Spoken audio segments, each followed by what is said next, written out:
무성영화 이후 가장 대사가 적은 영화.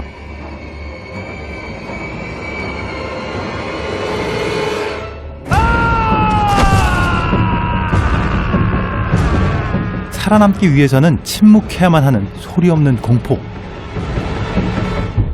콰이어트 플레이스의 비하인드 스토리를 알아봅니다.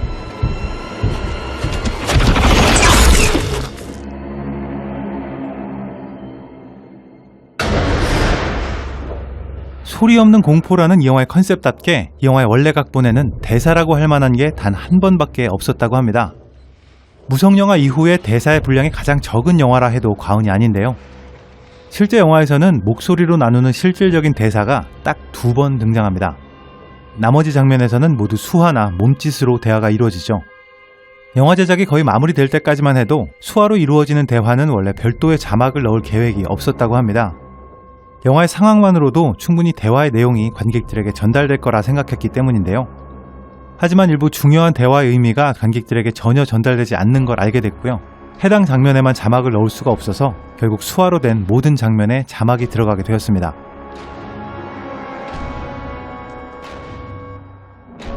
이렇게 대사만 없을 뿐만 아니라 기획 단계에서는 아무 소리도 나지 않는 정적을 강조하기 위해서 음악의 사용도 최대한 자제하는 방향으로 진행되었습니다. 하지만 관객들이 마치 소리 없는 실험 영화를 보는 듯한 거부감을 갖게 될 수도 있어서 최종 편집 단계에서 일반적인 영화와 비슷한 수준으로 음악의 사용이 늘어나게 되었습니다.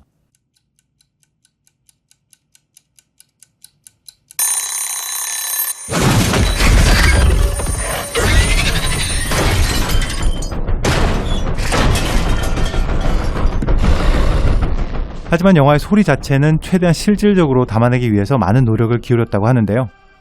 영화에 담겨있는 백색 소음을 비롯해서 아주 사소한 일상의 소음들까지 거의 실제 촬영 당시에 녹음된 소리들입니다.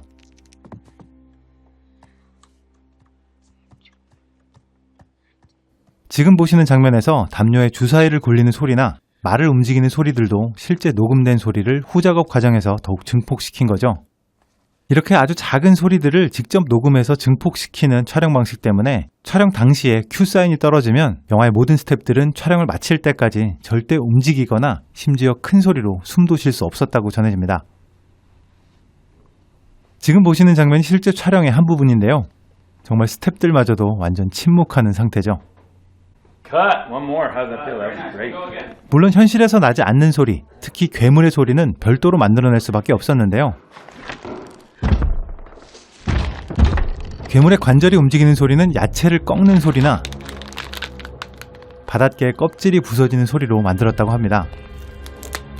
또 특유의 전기 펄스 같은 괴물의 소리는 전기 충격기를 포도에 쏠 때 나오는 소리로 만들어졌다고 합니다.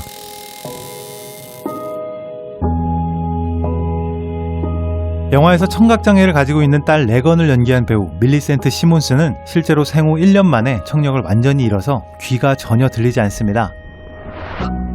레건의 캐릭터는 이 영화에서 아마도 가장 중요한 캐릭터가 아닐까 생각되는데요. 청각장애인 딸이 있었기 때문에 수화가 가능한 이 가족만이 모두가 죽어나가는 상황에서 끝까지 생존할 수 있었고요. 또 레건의 보청기가 영화의 마지막에서 괴물들을 물리치는 데 핵심적인 역할을 하게 됩니다. 저는 영화를 보면서 한 가지 의문점이 있었습니다. 세상에 보청기를 낀 난청자들이 엄청나게 많을 텐데 어떻게 괴물이 나타나고 수년이 지나도록 보청기의 주파수가 그들의 약점이라는 걸 아무도 몰랐을까?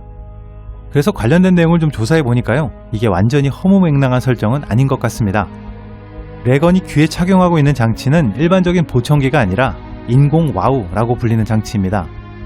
보청기는 소리를 크게 만들어서 귀에 넣어주고 남아있는 청신경이 이 소리를 감지해서 듣게 해주는 장치인데요. 이런 방법은 청신경이 극도로 손상된 고도 난청 환자에게는 전혀 효과가 없습니다. 이런 경우에는 인공 와우라는 장치를 몸에 이식하고 이를 외부 장치와 연결하게 됩니다. 귀에 장착하는 외부 장치가 소리를 탐지해서 전기 신호로 바꿔주고요. 이 전기 신호가 이식된 인공 와우로 전달되어서 청신경을 직접 자극하는 장치입니다. 쉽게 말해서 소리를 증폭하는 장치가 아니라 소리를 전기 신호로 바꿔주는 장치죠. 영화의 초반에 레건의 아빠가 이 장치에 소형 스테레오 증폭기를 장착했다고 이야기합니다.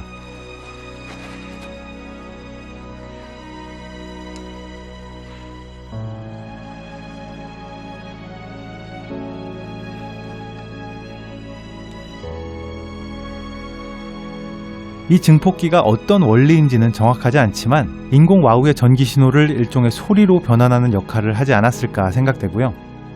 결국 레건의 아빠가 자체적으로 제작한 이 장치에서 나오는 소리 혹은 주파수는 아직 지구상에 알려지지 않았던 특별한 소리였다는 의미가 됩니다.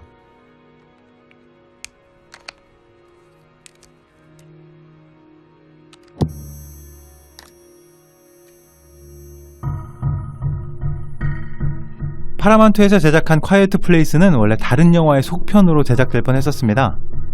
바로 파라마운트사의 독특한 공포영화 시리즈 클로버필드입니다.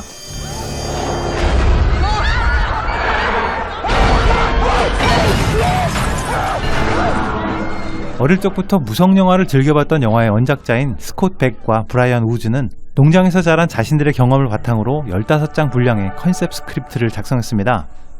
이 초기 각본이 정체 모를 외계인이 지구를 점령하는 클로버필드 세계관을 바탕으로 대도심이 아닌 농장을 배경으로 펼쳐지는 이야기였습니다. 하지만 이 각본을 접한 클로버필드의 제작사인 파라마운트는 이를 독자적인 영화로 만들기로 결정하고 존 크레신스키의 각색을 거쳐서 콰이어트 플레이스란 제목으로 발전시키게 되었습니다. 정말 클로버필드 시리즈로 만들어지지 않은 것이 천만다행이죠. 이 영화의 제작과 관련된 한 가지 의외의 사실이 있는데요.